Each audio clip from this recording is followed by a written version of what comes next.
Oi, Caldeirão, estreando quadro novo aqui nas nossas redes sociais. E hoje a gente está com um convidado super especial, ninguém menos que o Gerson, diretor comercial do Grupo Planeta aqui no Brasil, que vai bater um papo super bacana sobre o mercado editorial e o meio literário com a gente. Vem conferir. Oi, Gerson, boa noite. Se apresenta para o pessoal do clube, para o pessoal que está em casa assistindo também. Oi, pessoal. Que bom falar contigo, falar com vocês todos, todas. Meu nome é Gerson Ramos. Eu estava dizendo aqui para as meninas, eu trabalho com livros já há algum tempo. Eu comecei lá atrás, em 1982.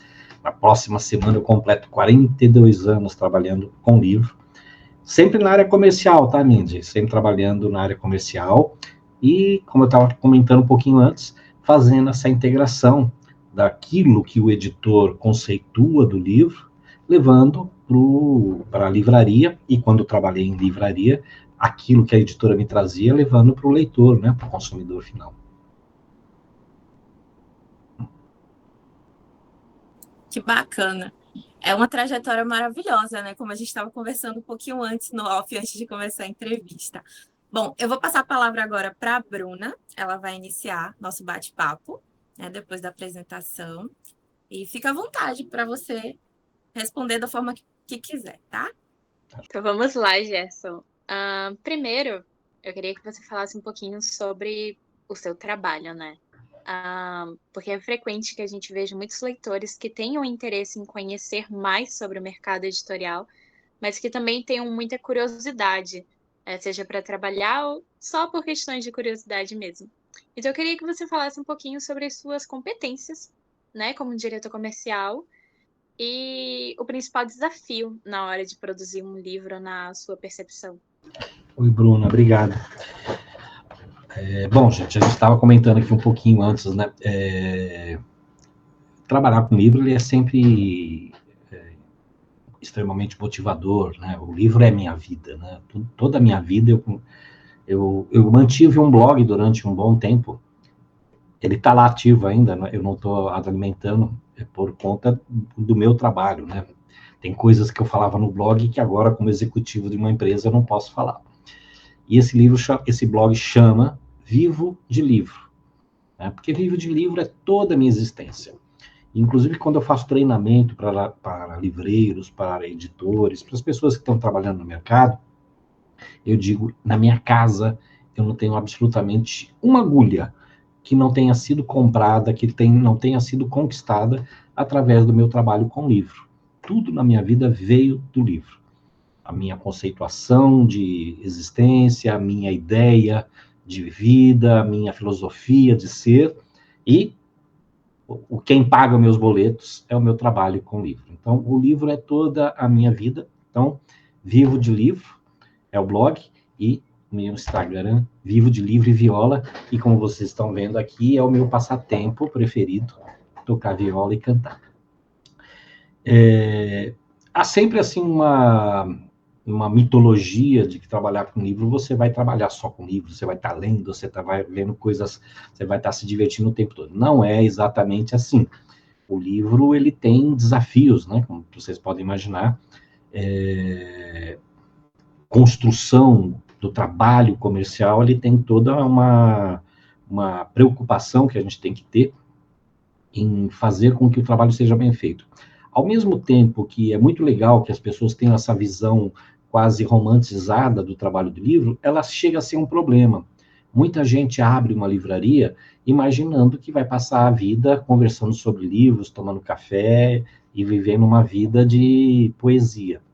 E eu costumo dizer que numa livraria, o único lugar que tem espaço para poesia é a prateleira de poesia, né? Porque livraria é varejo. E varejo exige uma atenção total. Hoje em dia, uma livraria trabalha de segunda a segunda. Então, livraria, você carrega a caixa, você tem que abrir as lojas no feriado, no sábado, no domingo. Então, realmente, é muito bom ter essa paixão, mas sabendo que tem ali uma dedicação extrema, porque é varejo, que é trabalho. Então, a gente tem que ter clareza de que lidar com o livro, ele tem as suas mazelas, né? É uma beleza, mas também tem suas mazelas. Tem paixão, mas também tem a razão que a gente tem que trabalhar e equilibrar. Mas eu entrei trabalhando numa livraria em 1982, aos 18 anos de idade, cheio de paixão, cheio de imaginar que eu ia ficar lendo livros e coisa e tal. E lógico que na primeira semana eu descobri que eu tinha que trabalhar duro, né? E numa livraria a gente trabalha muito duro. Felizmente, eu sempre tive ótimos professores, né? Professores e professoras, né? Eu trabalhei com muita gente. Eu costumo dizer que eu tive sorte, né? Porque eu trabalhei com profissionais muito bons, que me deram uma guia, me deram uma direção muito boa e me mostraram ao mesmo tempo, né? Essa paixão de trabalhar com livro, de trabalhar com alguma coisa que a gente gosta tanto, e também dizer, olha aqui, ó, caminho é aqui, tem que pegar no pesado, tem que roçar bem roçada essa roça, sabe? Não dá para brincar com essa coisa, não. Porque quem não leva dessa maneira, quem não trabalha com essa seriedade, infelizmente, não consegue manter a sua empresa ativa, né? Então, essa é uma questão do livro. Ao mesmo tempo que essa paixão é muito boa, mas ela pode ser danosa, porque a pessoa se perde na paixão e esquece de colocar a razão onde ela é necessária. Adorei a resposta e foi bem certeira, né? Eu acho que fica no imaginário de muitos leitores que não têm esse acesso a como é o dia a dia do mercado realmente editorial, de como ele funciona. Fica esse imaginário lúdico de que todo mundo vai ler e beber café o dia inteiro. O pessoal mesmo falando muitas vezes, eu quero trabalhar numa livraria. Mas assim, tem os ônus e tem o bônus, né? É bom estar no meio dos livros, mas você tá ali trabalhando numa livraria. Você é um vendedor, você tem que vender os livros. Então acaba ficando realmente muito nesse lúdico, nesse imaginário, quando na verdade o dia a dia é pra viola, é trabalho duro. Sabe que muitos amigos com quem eu comecei falavam, antigamente que era bom. Falaram, não, gente, eu não acho que antigamente era bom. Eu acho que bom é hoje. Porque hoje a gente tem uma quantidade de acesso de ferramentas para gerar informação. Quando eu entrei no mercado livre lá atrás, em 1982, não existia computador, gente, né? Não existia computador pessoal. Eu lembro que 15 dias depois que eu comecei a trabalhar, apareceu um negócio lá que era uma microficha com microfilmes. Vocês nunca devem ter visto isso num leitor de microficha. É um negócio assim, pré-histórico. Os fenícios usavam isso. Era um negócio assim. Mas era extremamente lento. Você tinha que pegar uma ficha do livro que vai de A a G, de H, não sei o quê. E até você trocar as microfichas era muito ruim. Então, naquela época, o trabalho do livreiro era ser uma enciclopédia viva do catálogo brasileiro, daquilo que existia. Era maravilhoso porque as pessoas sabiam tudo de cor. Não, ninguém sabia tudo de cor. As pessoas tinham muita informação de cor, mas não tinha tudo.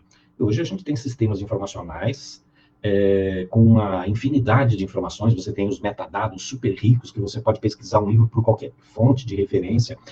A facilidade com que você tem de pesquisar livro e gerar e distribuir a informação. Não, os dias de hoje são melhores. Talvez a gente tenha menos livrarias do que a gente gostaria de ter hoje, mas eu costumo dizer que eu sou um otimista compulsivo, né? Eu vejo sempre a perspectiva de que a coisa melhore. E um dos sinais, assim, de melhoras maravilhosos que eu vejo é aqui na presença de vocês. Todas tão jovens, estão dedicadas, dedicando o tempo de vocês aí para falar de livro, de literatura. E agora, tão recente, a gente saindo da Bienal de São Paulo, com uma visitação de gente jovem, comprando livro de pilha e tudo mais. Eu não tenho o menor constrangimento em dizer que essa nova geração lê e trabalha, vive com livro muito melhor do que a minha geração. Eu estava falando outro dia com uns amigos, inclusive, que eu sinto que o acesso atualmente à literatura, ainda que a gente não tenha tantas livrarias, né, como você citou, quanto a gente gostaria, o acesso à literatura, de um modo geral, hoje em dia, ele é mais fácil, é mais facilitador, principalmente para a geração mais jovem. Eu sinto que a geração da minha mãe, por exemplo, não tinha essa facilidade do acesso ao livro quanto a minha geração, quanto a geração de quem vem aí atrás. Então, eu acho que esse ponto é muito positivo. Ver jovem lendo em massa, sabe? Isso é bem, bem legal. É muito importante que as pessoas desmistifiquem a questão da leitura, né? As pessoas querem colocar uma forma e dizer que a leitura que vale a pena é esse tipo de leitura e não aquela. A leitura, ela sempre vale a pena. Quando a alma não é pequena, já diria Fernando Pessoa, a leitura sempre vale a pena, porque ela é enriquecedora, ela desenvolve habilidades completas na pessoa. E é através de uma leitura que você desencadeia várias outras. Não conheço gente que leu gibi e que não avançou e foi buscar outras leituras. Então, assim, a leitura ela é fundamental. A leitura é construtora da vida. Não existe sociedade sem a leitura. E, por favor, não digam que uma leitura é menor ou maior que a outra. Toda leitura ela é relevante. Você tirou palavra que a gente está brigando todos os dias, brigando metaforicamente, todos os dias nas redes sociais, que é nosso campo literário, digamos assim, literalmente pregando isso.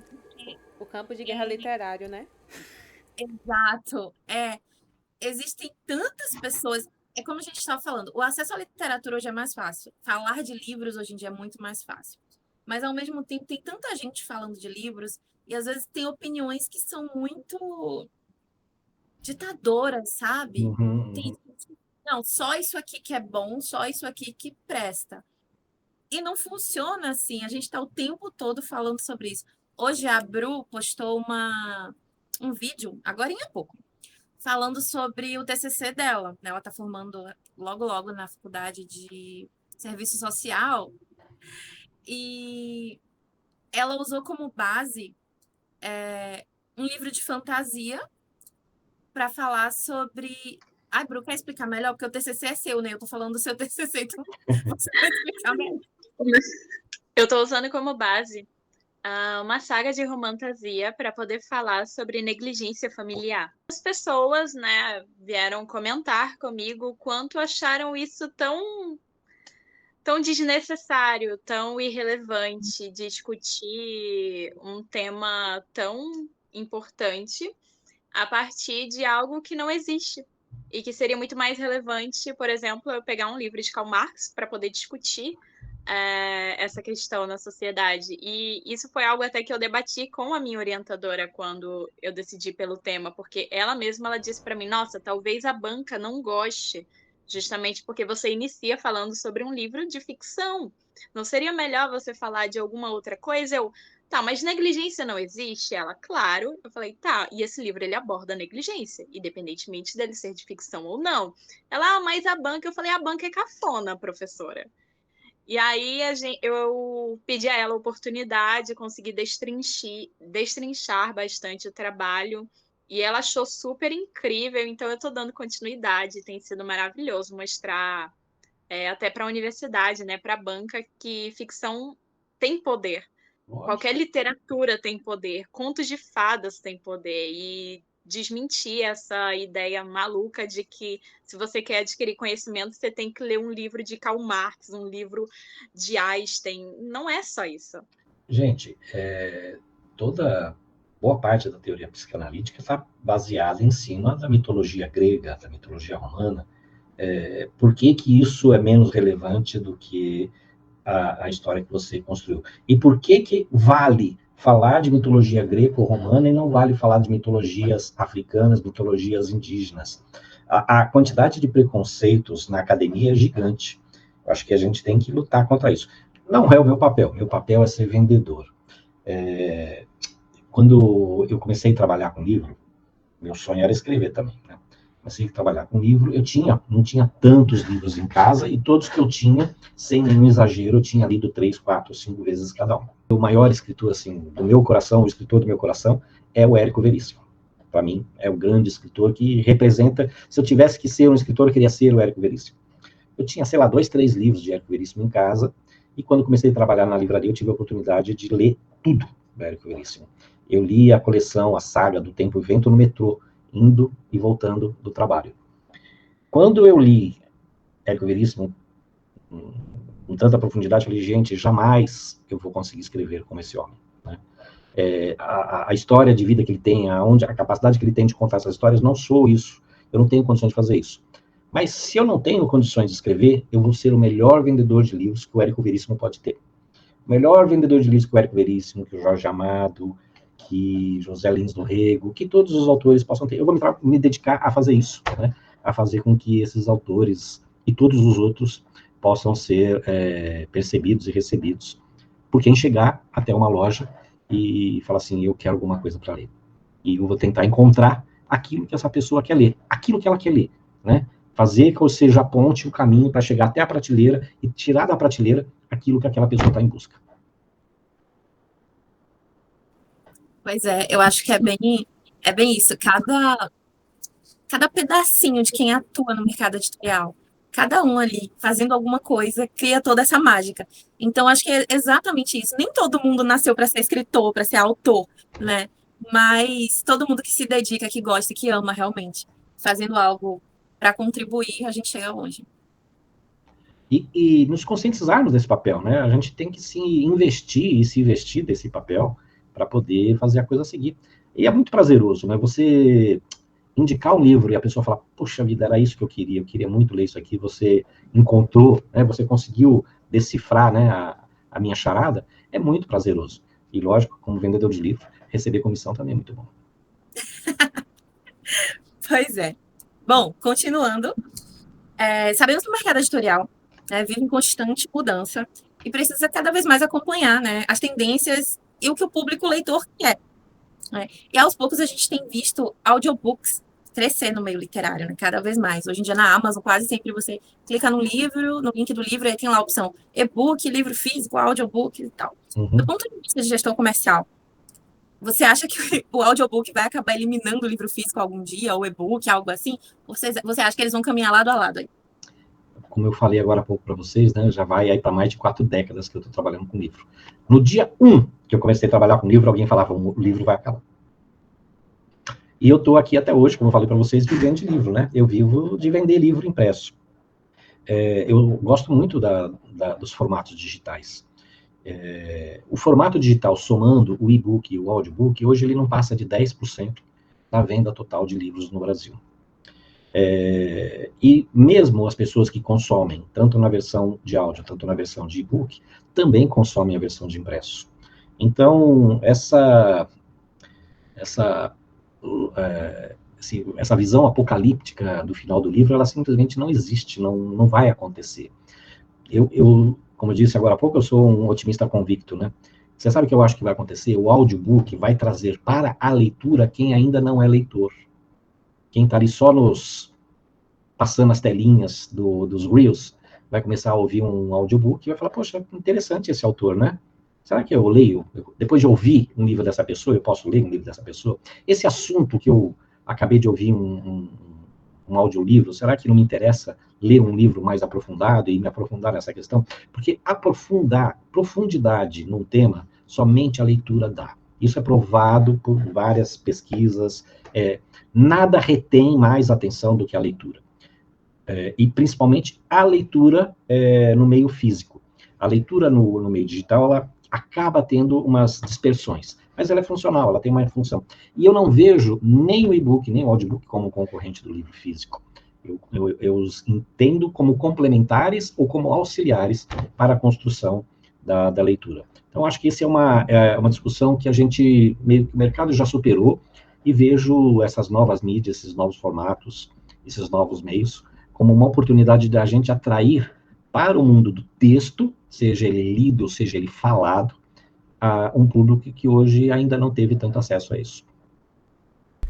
Uma coisa que eu acho que complementa muito, eu vejo muitas pessoas falando, geralmente elas leem um e-book, ou elas escutam um audiobook e elas pensam, nossa, eu preciso ter esse livro físico, quando elas gostam muito, geralmente, então acaba literalmente complementando, porque a pessoa gostou tanto de ter consumido aquele livro, que quer ter um livro físico, às vezes para reler, às vezes também para guardar, então realmente acaba casando muito. Não, eu mesmo cheguei a fazer estudos que eu imaginava que em 2016, 2018, o livro digital já seria 16% do mercado. Ele não é. Há que separar, né? Principalmente nas obras de referência, dicionário, códigos jurídicos, essas coisas. É evidente que é muito mais fácil, muito mais viável trabalhar com os meios digitais, né? Agora, a leitura de entretenimento, a leitura de profundidade, a leitura de construção do conhecimento, ela acaba sendo mais eficaz, eficiente no meio físico, no meio papel, né? Então, essa é uma discussão que já não cabe mais. Os novos meios, eles são complementares ou auxiliares, né? Não existe essa polêmica, não existe essa briga, não vai acontecer, como já me falaram há 40 e tantos anos atrás que o livro iria acabar. Não, o livro não vai acabar.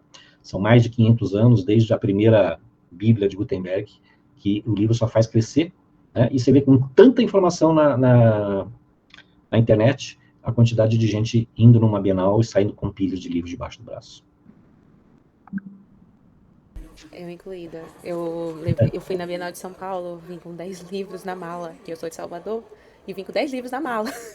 Então foi muita livro comprado. Quase teve que pagar uma bagagem adicional, né? Bem, isso, eu fiquei com muito medo de ter passado do quilo, né? Porque eu levei uma mala de 23 quilos e ali batendo na trave. Eu pensei Exato. que eu não ia vir.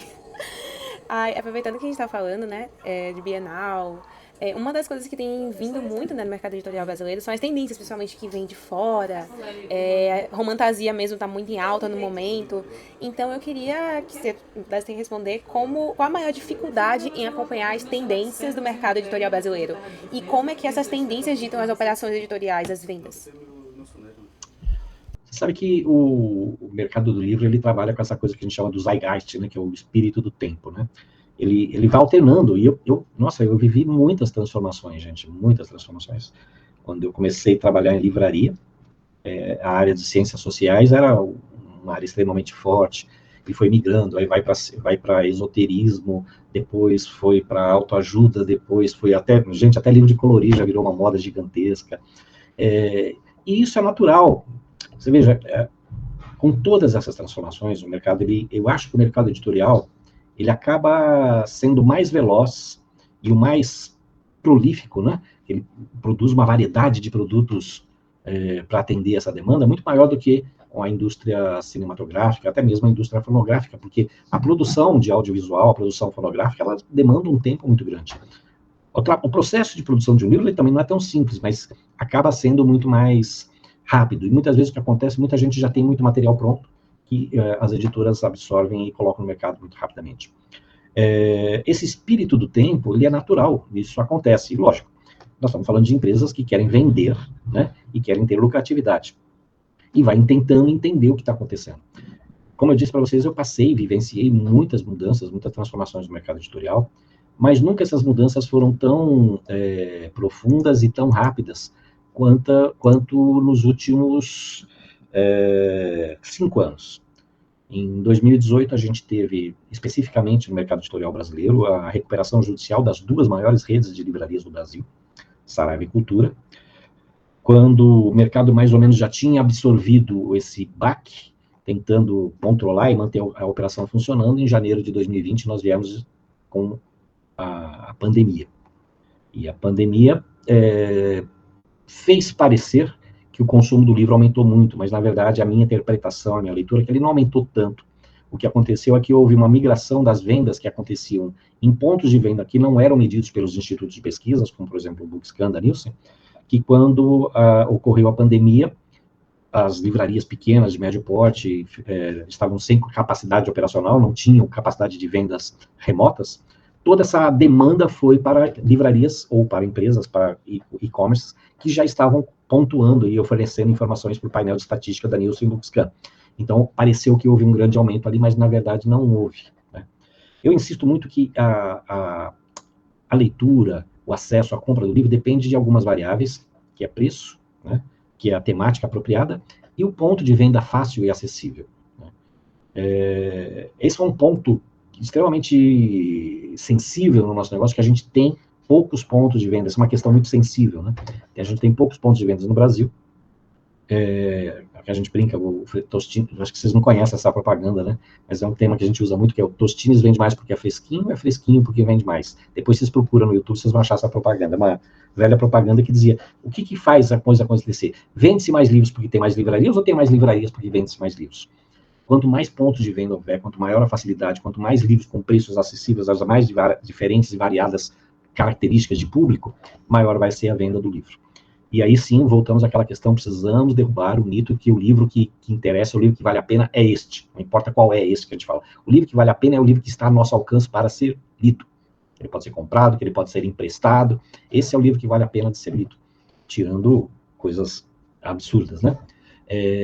Mas a leitura, ela tem essa capacidade de atender toda e qualquer motivação, toda e qualquer compreensão.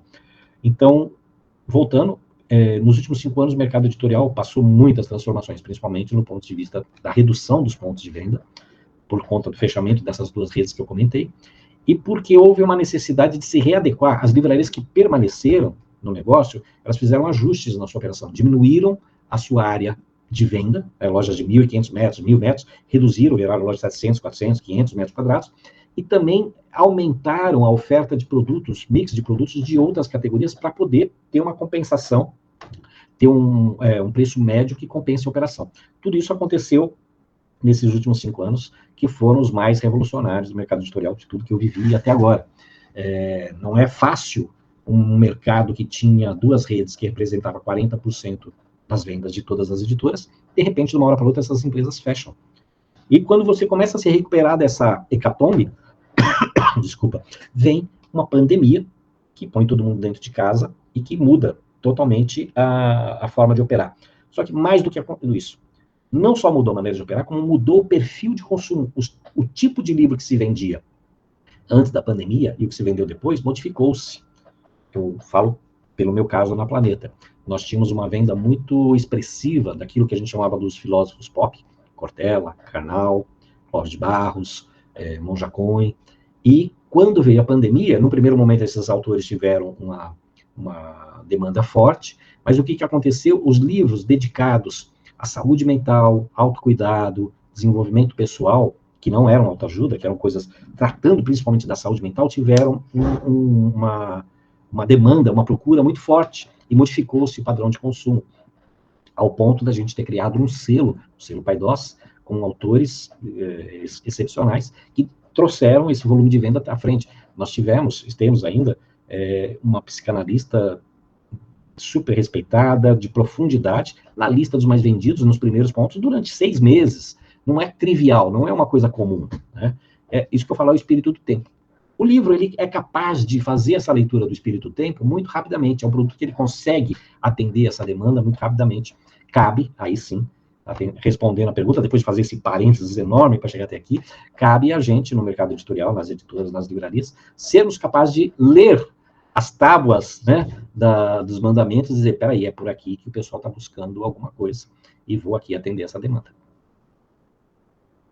O tempo todo ali analisando, entendendo o comportamento. Tem o tempo todo uma eterna análise de comportamento para entender o que está em alta no mercado, o que as pessoas estão buscando. Faz todo sentido. Nesse ponto aí, eu trago para a editora a minha maneira de pensar no balcão da livraria. Não sou eu quem produz, eu não sou editorial, mas eu posso trazer para o editorial dizendo, olha, estou vendo nossos clientes nas nossas livrarias, as pessoas estão indo por aqui, estão buscando esse tipo de coisa. Você tem alguma coisa aí na gaveta? Você tem algum autor com esse perfil?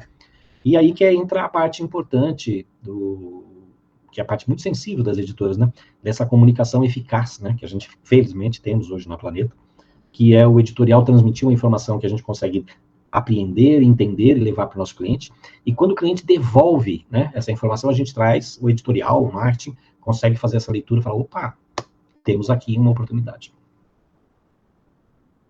Sim, durante a pandemia mesmo, para mim, no meu caso pessoal, foi um período em que eu passei a consumir romantasia. Porque eu necessitava de uma válvula, né, que me ajudasse durante esse período. E aí, a partir da pandemia, eu comecei a ler romantasias. E a romantasia me gerou a percepção da Bienal, que eu não conhecia. E aí, a primeira Bienal que eu fui foi onde eu conheci a Mandy, né?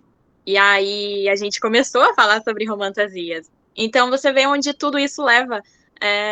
Isso me ajudou durante o período de pandemia, que foi um período muito difícil para todo mundo. Me gerou amizades, me gerou um clube que é maravilhoso, e todo mundo que vem para o clube sempre fala bastante o quanto se sente bem, o quanto se sente bem acolhido, para poder falar sobre livros, mas também para se divertir, discutir sobre. E uma pessoa chegar para mim também e falar, nossa, eu queria ler algo, mas não sei o que eu quero ler. Nossa, tem um mercado gigantesco de coisas amplas para você poder escolher o que você quer. É só você descobrir o que você quer. Não acredito que haja o que eu não quero ler. Eu acredito que haja o que eu ainda não descobri o que eu gosto. Realmente eu acredito nisso. E que é o momento para cada pessoa, né? Cada pessoa tem um momento. E eu digo que leitura também é como música, né? Ah, e tem a música que é linda e essa música não é boa. Gente, a música ela também serve para momentos, né? Tem momento que você quer festar, tem música que é para você ouvir no churrasco, cantando, gritando, que nem um louco. Tem música que é para você ouvir sozinho, no escuro, né, tomando a sua cervejinha. Tem música que é para você cantar com os amigos. A leitura é a mesma coisa, né? A leitura ela tem um monte de momentos específicos que você lê o que você quer. Eu costumo ler 1, 2 livros ao mesmo tempo, né? E avanço um no outro conforme a minha sensação, meu estado de espírito. É interessante essa questão dos clubes de leitura, porque é uma coisa que ganhou muita relevância durante a pandemia, e infelizmente se manteve, porque o clube de leitura ele traz aquela sensação de pertencimento, de identidade, de comunidade, né? Que mesmo que construída virtualmente, mas o livro ele acaba sendo esse portal físico que conecta as pessoas, o livro fisicamente ali na mão das pessoas. Os clubes de leitura foram muito populares há 50 anos atrás. Nós tínhamos no Brasil um negócio que chamava o Círculo do Livro e o Clube do Livro, que era um negócio, era uma indústria, era impressionante aquilo que você vendia. Hoje nós temos muitos clubes de livros atendendo nichos muito específicos de interesse de leitores, de leitoras, de faixas etárias e tudo mais, o que é fantástico, né? E é ótimo que isso aconteça. E isso veio muito forte durante a pandemia, porque as pessoas disseram para si mesmas, né, olhando para si mesmas, dizendo, eu preciso estar em contato, eu preciso estar em conexão, e essa conexão, ela acontece nas páginas de um livro. E só queria acrescentar rapidamente, antes da gente avançar, é que o Caldeirão de Livros, no nosso clube, ele surgiu muito desse papel de a gente estava cansado daquele contato virtual e a gente precisa voltar para as livrarias. Então, ali começou tímido, 7 pessoas, juntando com os ADMs. Então, assim, começou daquele papel de a gente precisa se encontrar nas livrarias, está crescendo, como a Mandy pontuou no início, 150 membros já hoje. A média dos encontros, tem encontros que bate 40 pessoas, 30 pessoas. Então, é muito legal ter esse senso de que as pessoas realmente, além do contato de ler o livro, conversar sobre o livro, querem se encontrar com outros leitores, que antes era um espaço que só tinha ali nas bienais, e agora o clube de leitura está ali fortalecendo porque as pessoas querem esse contato umas com as outras. Então, acho que o Caldeirão de Livros veio muito com esse papel e até nos impressionou, porque a gente até pensou que as pessoas estão querendo esses encontros na livraria, mas será que elas querem mesmo? Vamos testar pra ver se acontece. E aconteceu, né? E aí eu acho muito legal ver esse contato. Eu acho que também o fato das bienais hoje estarem batendo recorde de público também é prova de como leitores querem encontrar leitores. Querem comprar, querem encontrar, querem falar, querem trocar ideias e dar continuidade nisso, né? Isso eu acho extremamente transformador. Bom, já falei, eu sou um otimista compulsivo. E interessante, né, que você vê que as pessoas não têm muita noção. Às vezes eu quando vou conversar com alguém, falo assim, você trabalha com o quê? Trabalho com livro. Ah, nossa, livro não se vende, brasileiro não lê. Eu falei, mentira, não é assim não. Não sei a quem interessa esse tipo de discussão. É lógico, fizemos recentemente uma pesquisa realizada pela Nielsen Bookscan com a Câmara Brasileira do Livro, que identifica que apenas 16% da população brasileira seria leitora. Mas, gente, quando a gente faz um recorte de classe social, de capacidade de poder aquisitivo, nós temos um país bastante desigual, nós temos um país muito desigual. E o que acontece é que a gente tem uma oportunidade muito grande de crescimento, né? E considerando a população economicamente ativa, eu acho que a gente tem, sim, uma capacidade de leitura muito grande. E o fato é que onde se abre um ponto de venda, seja ele qual for, venda de livros de saldo, né? Não sei se vocês conhecem essa expressão saldo, o que acontece? Tem livros que a editora não vende, que encalha, né? Tem uma famosa piada no mercado editorial que a gente fala, você sabe como que um editor se mata? Ele pula de cima da pilha do livro encalhado, né? Porque o livro encalha, não tem mais o que fazer, não tem para onde ir. Então, a editora vende ele a um preço muito simbólico, 4, 5, 6 reais, para um comprador de saldos, e ele sai vendendo no Brasil afora por 10, 15 reais. Essas pessoas, esses vendedores de saldo, eles vendem muito livro. Esses livros não aparecem nas pesquisas, não são medidos. Eles são vendidos em cidades que vocês não imaginam, eles são vendidos em locais que ninguém faz a menor ideia, por 10, por 15 reais. E o que é isso? É o livro no local que a pessoa tem acesso, no momento que ela tem acesso, voltando do trabalho, numa festa, uma coisa e tal, e por um preço que ela tem acesso. Então, a gente tem que ter mais oportunidade, mais condições de fazer com que o livro chegue nesses locais. Eu não tenho a menor dúvida. Eu tenho um exemplo que eu uso sempre, repito sempre, é o vendedor de saldo, que é um vendedor de saldo de Curitiba. Eu falo que esse cara, para mim, é um gênio do mercado, que é o Marcelo, da Top Livros. E ele tem uma operação que é muito interessante, que chama... Ele tem uma carreta que ele transformou em livraria. E nessa carreta, ele viaja, a livraria montada, ele viaja para alguns lugares, e ele me contou uma vez que ele estava voltando de viagem para chegar em Curitiba e parou perto de uma cidade, no caminho que ele queria descansar, uma cidade que chama Malê. Se não me engano, a cidade tem 11, 12 mil habitantes. Ele chegou numa sexta-feira à tarde na cidade para descansar, ele falou, você quer saber? Eu vou abrir aqui a minha carreta livraria, vou abrir, pôr as faixas para fora, e se vender, vendeu. Se não vender, paciência, eu tô aqui mesmo, né? Ele abriu a carreta e pôs lá as placas, livros por 10, 15 reais. Ele começou numa sexta-feira à tarde, no domingo à tarde, quando ele resolveu ir embora, ele fechou a carreta, ele tinha vendido mais de 7 mil livros. Uma população de 12 mil habitantes. Vocês entendem o que é isso? A cidade não tem uma livraria. Talvez na região, em torno de 70, 80 quilômetros, não tenha nenhuma livraria perto. Mas era um ponto de venda acessível, com preço acessível, perto de casa. Não era uma livraria, assim, muito... Aliás, não era um ponto de venda chique, elegante, que as pessoas se sentiriam constrangidas em entrar, porque tem isso, acontece. As pessoas muito simples se sentem constrangidas em entrar num ambiente muito bonito, muito requintado, muito luxuoso. E vendeu 7 mil livros num período de pouco mais de 48 horas. Né? Se contar o tempo de loja ativa, né, que ele fechou de noite. Então, o brasileiro não lê? Isso é mentira. O brasileiro tem pouco acesso, mas se tiver oportunidade, ele vai ler muito mais. É uma das coisas que a gente discute. Na verdade, é o principal ponto que a gente discute dentro do curso de serviço social, né? A questão da falta de acesso para as pessoas daquilo que é de direito delas. E eu acredito muito que o ter acesso a livros é de direito das pessoas. Então, essa escassez de contato acaba se agregando aí como uma questão social que é real, que é relevante, que deve ser discutida. Engraçado que a gente já discutiu um pouco da próxima pergunta, né? Uhum. Sobre essa questão de muitas pessoas acreditarem que livros relevantes seriam os livros acadêmicos, seriam os livros que discutem sobre autoajuda, livros sobre religião, mas o fato, por exemplo, de eu discutir o meu TCC a partir de uma romantasia, ou de usar, por exemplo, a Violet de Quarta Asa para discutir a questão do acesso ao CRAS para pessoas que sofrem da mesma doença que ela e os benefícios que essas pessoas podem ter. Ou o filme Assim que Acaba, que foi lançado agora, eu também fiz um vídeo falando sobre como as mulheres que sofrem violência no casamento, elas podem buscar ajuda, e eu fiz ligação com esse filme.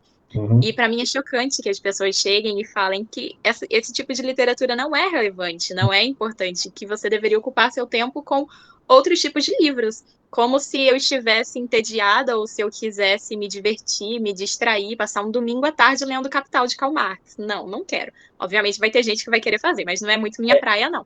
A questão que o pessoal fala não é nem o Capital de Karl Marx ou qualquer outra tese sociológica, econômica. As pessoas querem nos impor uma literatura que faz sentido para elas apenas. Eu acho que é ok a gente dizer assim, eu gosto muito desse livro. Assim como eu acabei de dizer, para mim, Érico Veríssimo é o grande autor brasileiro. Mas, gente, tem outros autores brasileiros maravilhosos, né? José Lins do Rego, Jorge Amado, meu Deus, passaria aqui horas falando. Mas, para mim, eu gostei. Faz sentido, assim, para mim, o meu grande paixão pela literatura é a literatura de Érico Veríssimo. Ok, daí, eu não estou reduzindo ninguém mais, né? E a gente tem que parar com isso de fechar igrejinhas, né? E dizer que somente o que está dentro dessa igrejinha que vai nos levar ao céu. Não é assim. A gente escolhe o nosso céu. Essa que é a vantagem da livraria, né? Você entra e você tem uma infinidade de céus a escolher, né? E a escada que vai te levar para esse céu. O livro ele tem essa mágica, esse poder. Eu acho que quando cunharam a expressão bibliodiversidade, eu falei, olha que bacana, essa é uma expressão que acolhe, né, bem aquilo que nos diz respeito. Gente, no Brasil, lança-se mais de 150 livros novos, todos os dias. Todos os dias, a soma das editoras disponíveis no Brasil põe no mercado 150 títulos novos. Um comprador de livraria, aquele que é responsável pela formação do acervo da sua loja, ele é confrontado com essa explosão de ofertas todos os dias. e construir a sua loja, construir o seu acervo, fazer a curadoria dessa loja, impõe você lidar com essa multiplicidade de informação e selecionar e trazer para a sua loja aquilo que faça mais sentido para o seu público, não para o seu gosto, né? Não para o nosso gosto. O fundador da editora Planeta, a Planeta completa hoje 75 anos, ele tinha uma máxima, que ele falava para todos os editores da Planeta, e todos hoje são apresentados para essa frase. O catálogo de uma editora não é a biblioteca pessoal do editor. A biblioteca pessoal do editor é aquilo que ele quer. Eu tenho na minha biblioteca aquilo que eu gosto. Agora, eu vendo aquilo que a editora publica, e a editora publica aquilo que o público gosta.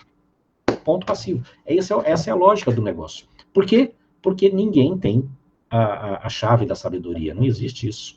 E coisas que eu refutava, que eu ignorava, que eu fui preconceituoso no passado, hoje eu reconheço um valor profundo, tenho um respeito enorme. Por quê? Porque eu percebo que, no fim das contas, e ao cabo de tudo, o que importa é a leitura para a construção de entendimento.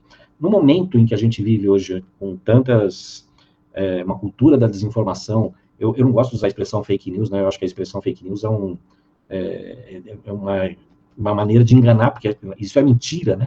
E quem lê, quem se aprofunda, quem busca, quem estuda, não fica contaminado por bobagens de terra plana. Acho que assim, agora a gente vai voltar um pouquinho para a ideia das tendências, tá?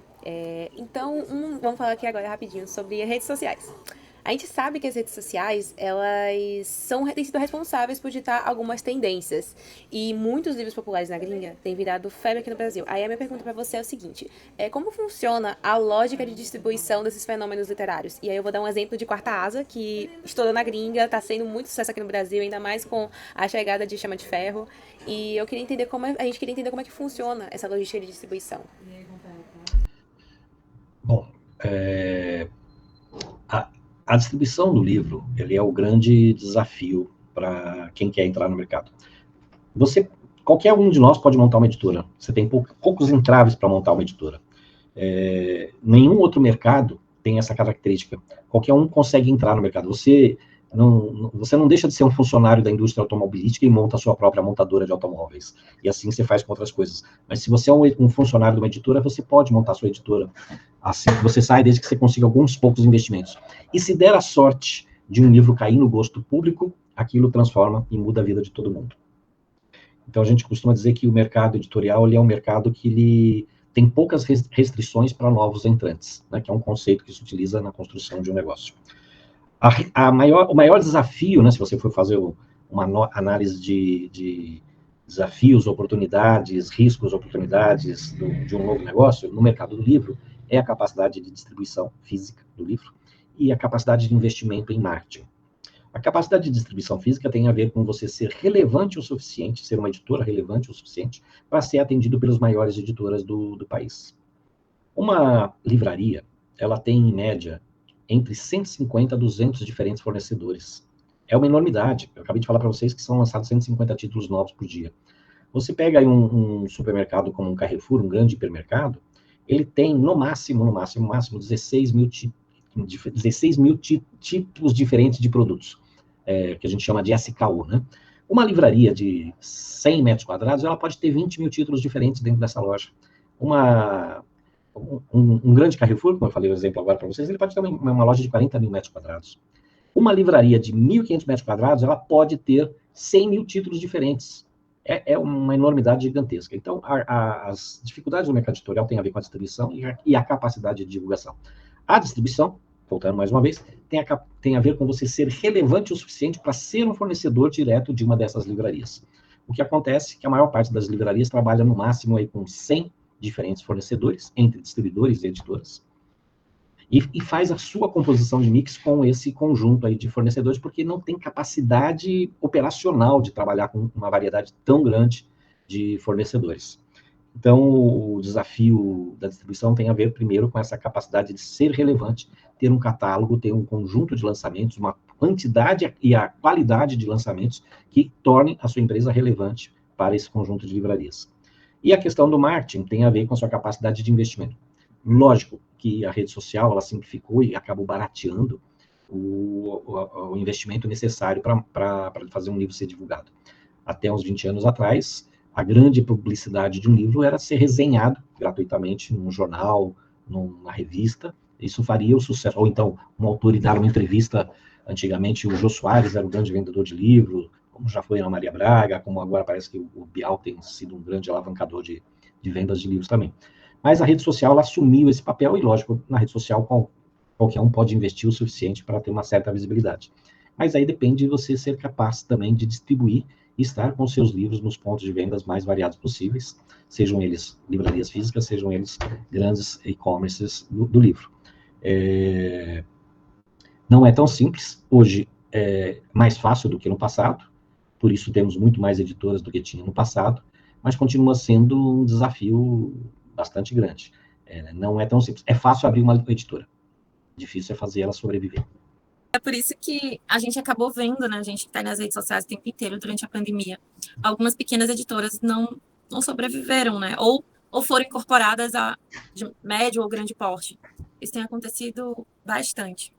Bom, ainda falando sobre redes sociais, veículos de mídia, enfim. Como a gente já veio conversando, né, esse tempo todo, é perceptível o crescimento, né, dos jovens leitores. O acesso à literatura está maior. E esse público é uma grande fatia, né, que está lendo aí hoje em dia, os adolescentes, os jovens, eu percebo muito isso pelas minhas primas, todo mundo aí com 10, 12 anos e todo mundo super leitora. Inclusive, eu fico vetando, tem livro que não pode ler na cidade ainda. Tem que fazer uma seleção. A gente sabe que a Planeta tem alguns selos dedicados, né, a esse público jovem, né, infanto juvenil, jovem adulto. E a gente sabe que essa galera, eles literalmente vivem na internet. Então, muito do que eles consomem vem dos influenciadores, né, dos influenciadores literários. E eu queria saber como que é esse engajamento entre a editora e os influenciadores, já que nós somos um grande veículo de vendas também, de visibilidade para levar até as vendas, né? Como é a acessibilidade entre a editora e os influenciadores? Não, hoje em dia existe uma rede de comunicação com o influenciador enorme, né?